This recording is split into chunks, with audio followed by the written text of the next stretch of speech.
she was the only one down for me. Stay loyal and stay down by my side every night when I lay down. She would always pick me up when I break. Yo, what is the deal, good people? It's your boy Kicksguard, aka Tawann, aka Kicksguard. You already know. Back in the building, back on the road.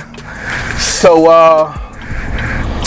yeah, this is what a couple of people requested.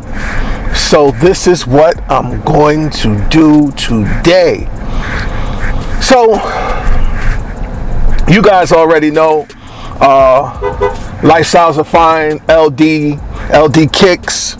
Well, LD Kicks is where we usually talk about our sneakers, and you know, Lifestyles Are Fine Tech, and you know, Aperture is for you know, anything photography for your photography needs. So today I'm just going to do something slightly different. This is a random moments. So random moments is basically when we hook the camera up, we mic up, and we just record. We hit record and we carry on. It might be a little lengthy. It might not be too lengthy. You know, it depends on what we're talking about. So because this random moments is specific, well, we already know what we're talking about. So in case you're blind or your computer is not focused properly or whatever, I'm in a new vehicle. So so I guess I'll press rewind just a little bit, and I will go into a video that I actually, it's like setting on my desktop, and I never sent it up to Ramon. Maybe I'll probably tie some of the footage from that video into this video. So basically, it was I did a video, I want to say back in maybe mid-April, towards the end of April, something like that. So, and I was talking about some of the cars, my next vehicle that I'm interested in. So it was a list of vehicles, and ironically, this vehicle was not on that list. Yeah, I to be perfectly honest, I didn't want this originally because I had my sight set beyond Cadillac at the time. So but there's a reason why I did what I did, why I chose to go the route that I did with this one, and everything will be explained and everything will make sense by the end of this video. So where do we start? Yeah, the video. So I was talking about maybe 3 or 4 cars that I was interested in getting for next cars, for my future cars, very future, like next future type cars. So starting from the bottom, it was the what I started with the Mercedes S550 sedan. Nice vehicle, whatever the case may be, very spacious. A lot of amenities, everything that I wanted in a vehicle. Then you had the S550 coupe. In the front seat, also as spacious, very nice car, very eye-catching, very appealing car from Mercedes. So that was cool, you know, whatever. I considered a Range Rover, but that was kind of a maybe. I'm still not too crazy about Range Rover. I like them. They are very nice. But whatever. Then I kind of an honorable mention was if I do enough shopping around and enough doing my homework with these dealers or what have you, I considered the Bentley GT. Not a new one, of course, but probably something around the 2013, 2012. Those are still really nice. You could find one with very low mileage. So I'm like, okay, whatever. Then, ironically, this vehicle didn't end up on that list. And again, for reasons like I stated, I just wanted something more than a Cadillac. So now fast forward to about a month ago. I've had this vehicle for about a month. I just simply didn't have the time to dedicate towards doing this random moments, because I kind of wanted it to be a little special. But and by the way, listen, if you see me stop off, I gotta get my daily fix. I need a banana milkshake from Checkers. Listen, if you haven't had a banana milkshake from Checkers, do yourself a favor and do indulge. So yeah, so I ended up getting a Cadillac Escalade, 2017 Cadillac Escalade. It has pretty much all of the fucking amenities, except for maybe I didn't get a platinum. I got a luxury edition. So hold please, would you?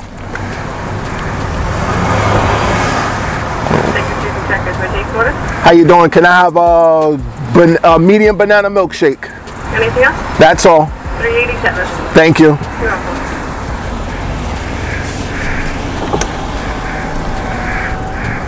So, yeah. So I got the luxury. It's very, very nice. It's very amenity filled. It doesn't have all of the amenities. However, it's substantially better than the 2015, the original new body to the Cadillac. Hold, please. How you doing? Good, how are you? All right.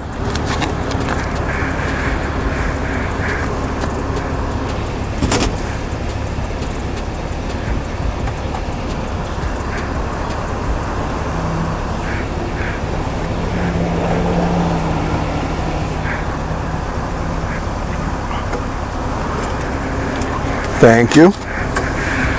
Have a good one.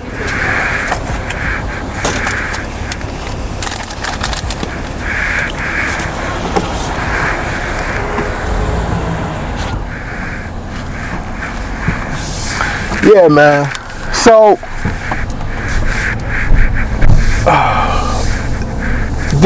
the luxury edition, it only features there's only two things that are not present, let's say, on that noticeably not present on this than it is on the Platinum Escalade. That's the Alcantara roof liner and the light up handles. So I'm like, okay, I mean, I've had a vehicle that didn't have light up handles, so like, you know, what's the big deal, you know? So I jumped into pardon me, you know, I'm a litter bug, so you know, it is what it is, Bob, you know. Don't worry. I learned from my pops, rest his soul, you know, you look at the signs for the sweeper trucks for alternate side. That's when the sweeper truck comes through for sanitation, and they'll be coming to get this. So at any rate, yeah, it's very few things that the Platinum has that the Luxury does not have. I'm sorry. Also, you have the headrest monitors, which, I mean, I can really just order those and put them inside the headrest here. They actually, the entire headrest comes comes off the seat, and the monitors have headrests are mounted to the headrest, and all you do is attach them to the seats, and everything is like plug and play. Everything just works. So I went with this. So now you're probably wondering why I chose Cadillac Escalade over Mercedes and you know, whatever other choices my choices were at the time. So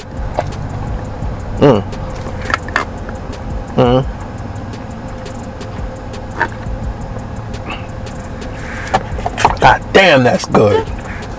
So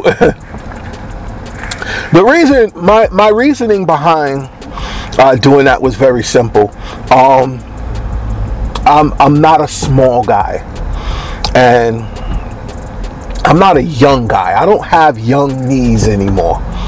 My knees are like, because I'm tall, I'm about 6'6". So being 6'6", being I'm not very light on my feet. You know what I'm saying? I'm not the biggest person in the world. However, when you're tall and you're a big guy, it takes a lot. It takes a toll on your knees after 41 years. And you know, I did play high school football. Well, kind of, sort of. I played basketball almost every day. So, you know, and I'm not a little guy. So, you know, I have, and on top of that, getting injured at my job. So it's like everything compounded, and yeah, it just made better sense to get a truck, because, you know, my dad always said it's better to get up in a truck than to get down in a car. It sounds kind of funny, don't it? But that was his rationale for buying a truck or an SUV, as opposed to buying a sedan, a car, even a well-sized Mercedes S550. It just still, I'm getting down in the car, and getting down in the car, you're putting more weight on your joints, you're putting more weight on your knees, having to bend and that weight and support that weight while you're getting into the car, as opposed to just stepping up into an SUV. It was a no-brainer for me. So I did what I did, and yeah, I got it. So why I didn't get the Range Rover? Well, hold please.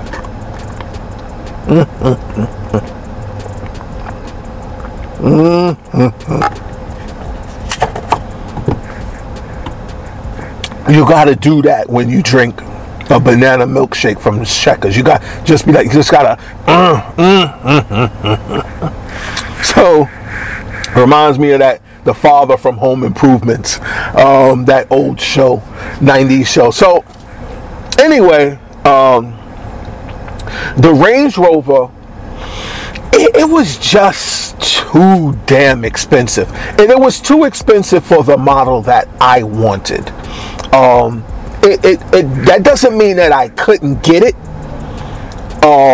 It just means that I could have bought it, but it would have been a bad choice to dedicate that much money a month for a vehicle that honestly is problematic.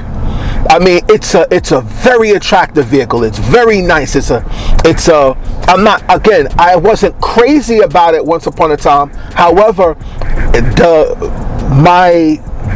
it's grown on me. It's grown a lot on me. So, and it wasn't even about being like status quo. It was more like, yo, I need a truck, and I'm tired of driving Cadillac vehicles, and there you have it. So, lo and behold, like I said, it was just too expensive. The supercharged model starts at about $108, $106 to $108, and that's moderately loaded. That's base, actually, and it can top out at as much as $118,000. So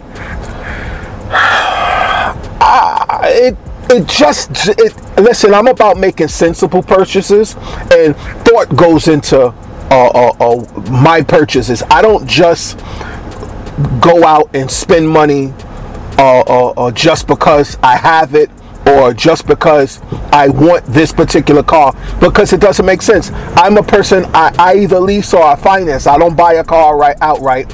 So that's one. And two, well, they say it's better to lease than it is to buy or to finance, because of the depreciation values of vehicles, of certain vehicles. Like, mind you, if you're going to lease a car, it should be a car under 100 grand. If you're going to finance a car, it should probably be a car over 100 grand. Excuse me, Mercedes, BMW, certain BMWs, like the M series BMWs, because they hold their value very well. Ironically, Mercedes does not hold their value as well as people think they do. Mercedes devalues incredibly. In fact, it's almost wild how much you can get a 2015 Mercedes S550, which is virtually the same S550 that is out now. You could get one, maybe let's say 20,000 miles, 13 to 20,000 miles.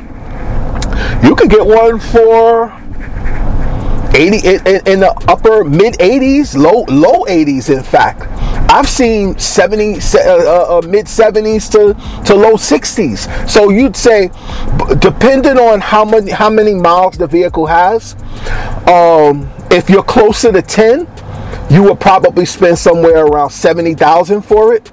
If you're closer to a 20, you probably get the car for about 60,000, 65,000. That's crazy for a car that tops out at over 100, almost 125,000, depreciates almost 50 grand. So you got that, you got those issues. I had somebody tell me that, Cadillacs don't hold their value as well. I'm like, no, Escalades hold their value. Cadillacs as a whole does not. However, certain Cadillacs do. So the CTS-V holds its value. The ATS-V will hold its value. Escalades hold their value. The CT6, that's questionable. The car is a little bit too new for me to actually say, oh, okay, yeah, it holds its value, because we haven't gone into, it hasn't been too many CT6 model vehicles to be returned back to dealers. They don't have that many lease returns. They don't have that many. There's just not that many used CT6 vehicles on the road, particularly the CT6, the twin turbo 3.0. It hasn't been that many. So Yeah. So now the other reason why I blasted light, cops chilling out right there on the corner waiting for somebody to do something stupid. So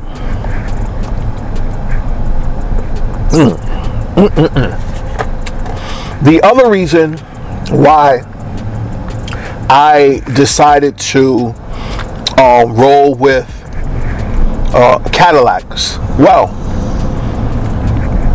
the dealer that I purchased this vehicle from, I actually purchased multiple vehicles from.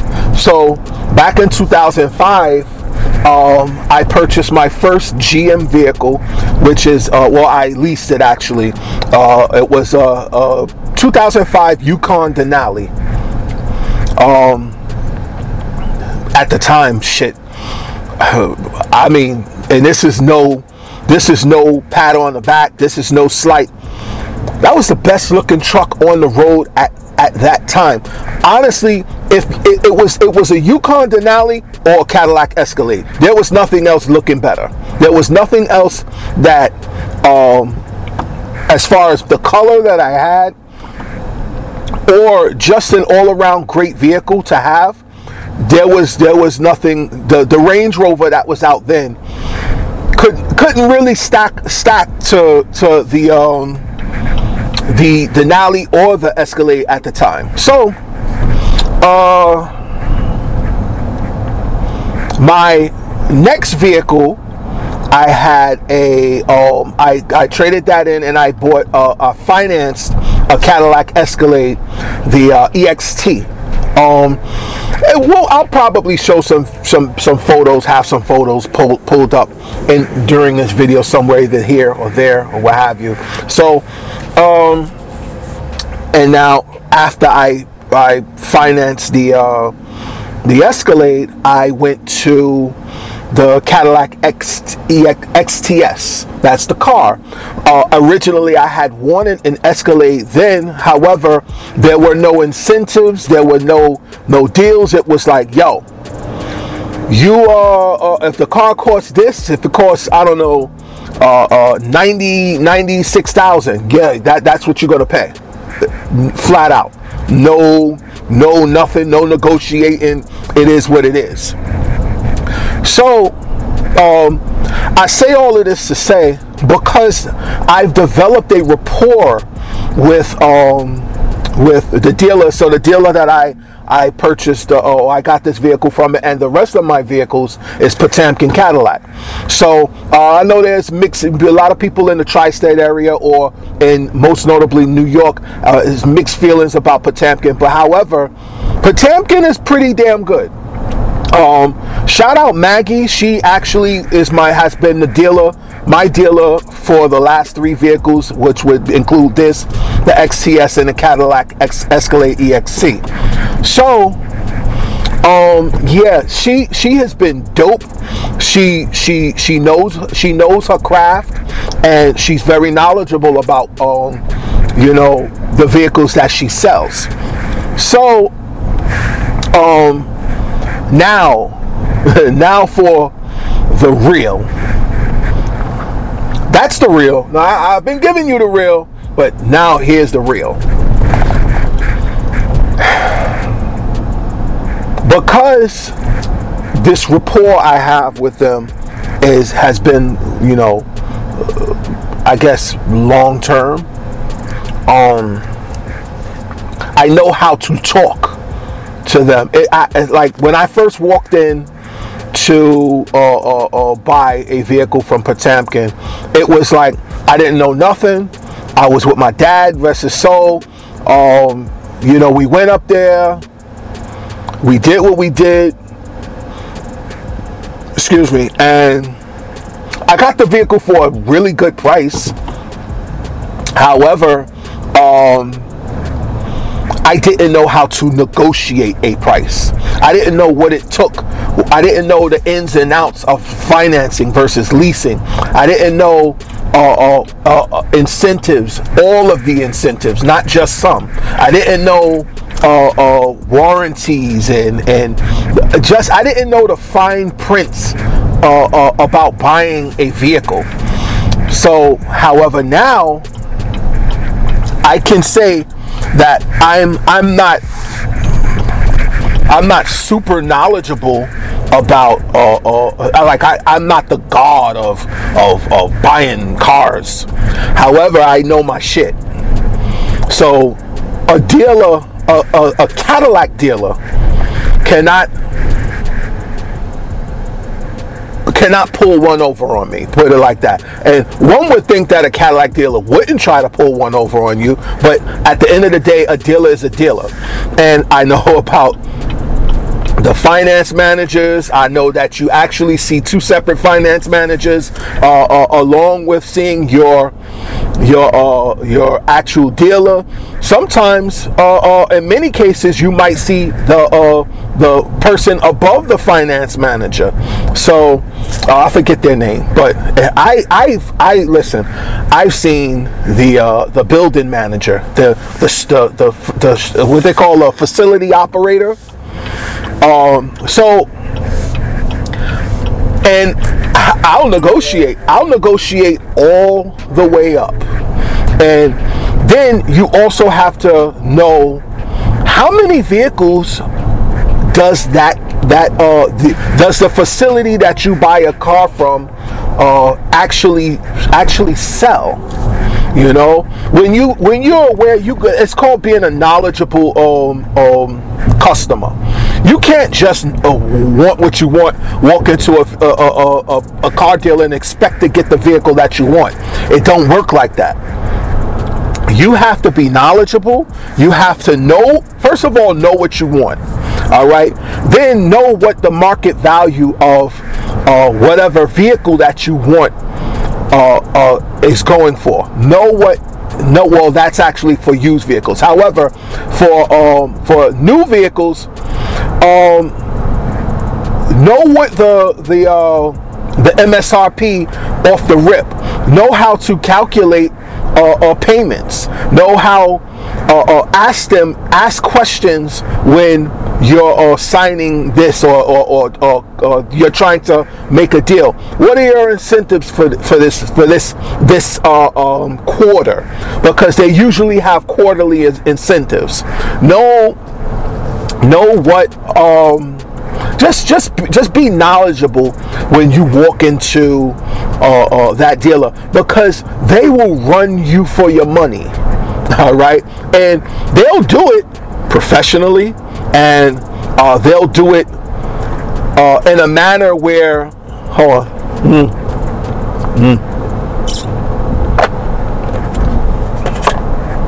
they'll do it in a manner where, well, you're like, oh, you know,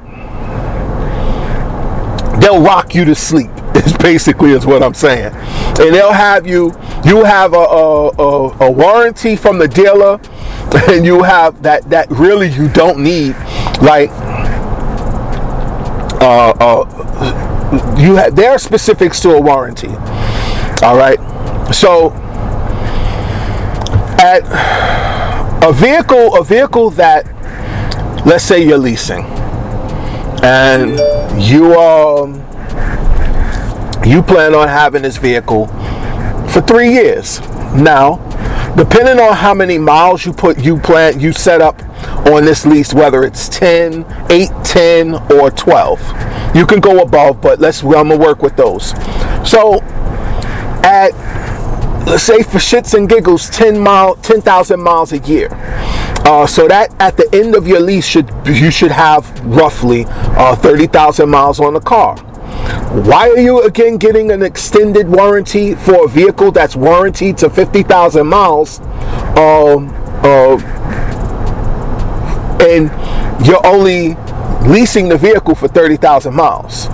That doesn't make any sense, right? So just be mindful, be cautious when you go into the dealer buying a vehicle or you're leasing a vehicle, and you know you're only leasing it for 3 years, but you have an extended warranty that covers you for, I don't know, 6 years. Why? Why are you doing that? Save your money, keep your money in your pocket. All of that adds up. And that also lessens how much you pay on a lease. So, you know, just food for thought. But yeah, you know, listen, I think I've ran this about 30 minutes. Good God. I hope Ramon is not mad at me. Yeah, I think it's cut and dry, pretty straightforward. We'll probably edit this up to get a lot of dead space out, whatever the case may be. You know, whatever. You might not see me chugging on my my milkshake, but yeah, man. Listen, if you're digging this video, please give me a thumbs up. If you have any questions about this vehicle, oh, I'm sorry, by the way, if you haven't seen it already, the footage, it's a white on black, clearly. And I love the white diamond Escalade. I love the white diamond color that Cadillac uses. So they kind of switched it up for this model. However, yeah, you know. So listen, if you're digging this video, please give me a thumbs up. Subscribe if you have not already. Listen, hit the bell. Again, let you know when we push out videos. We will probably drop this video in multiple locations. Again, this is not a review. This is just a random moments. You know, I just had to get it out there. I wanted to do it with Ramon sitting by my side, but you know, time scheduling is a bitch, B. So I'm about to be on vacation at the end of this week, so you definitely gonna see us both chopping it up, doing what we do. And yeah, it's your boy Kicks God. I'm out of here. Peace. If I had to describe Lifestyles Defined, I would say it is a dream come true to have a platform where we can talk about the things that we love, and we can share with people who also love the things we love the way we love, and just have conversations that matter and go back and forth and grow as a community. It's been a pleasure. It's been a dream, and I just want to thank everyone that's involved for rocking out with us.